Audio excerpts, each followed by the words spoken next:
Natural metal finishes. What are my conclusions about this little experiment? Basically, I wanted to try some different metal finishes and compare them to each other. Not just for the color, but for how they go on, how they apply, the characteristics of the paint itself. So I chose three different ones, and we've gone over that. And basically, my conclusion is that natural metal finishes aren't the boogeyman that everybody thinks they are. It's not as hard as it looks. It's actually pretty easy. You just have to be careful and do certain things, like the undercoat is probably the most important part. And that can be done in multiple ways, but I found the best thing was to put a nice high gloss black finish down. And two of the manufacturers, AKI and Alclad, have their own black base, which I used, and it worked great. So the undercoat, the black has to be perfect. The more perfect that undercoat finish, the more perfect your metal finish will come out.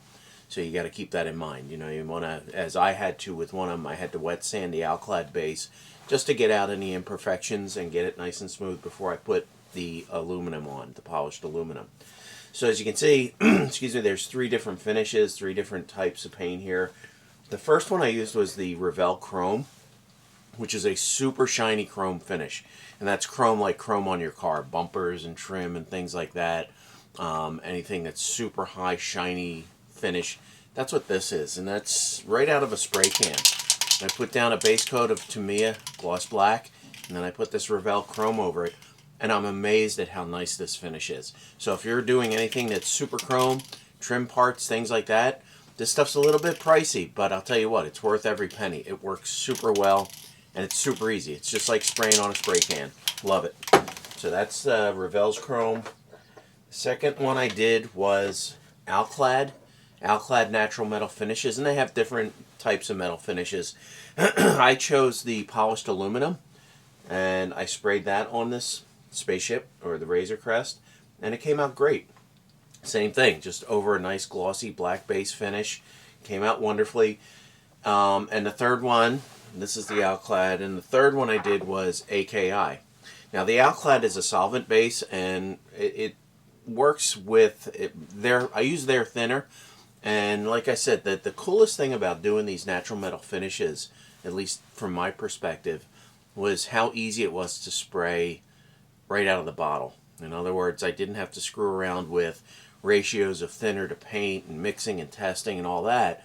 I just basically made sure the stuff was mixed up really well, and then poured it right into my airbrush and sprayed it over that black base, and it came out great.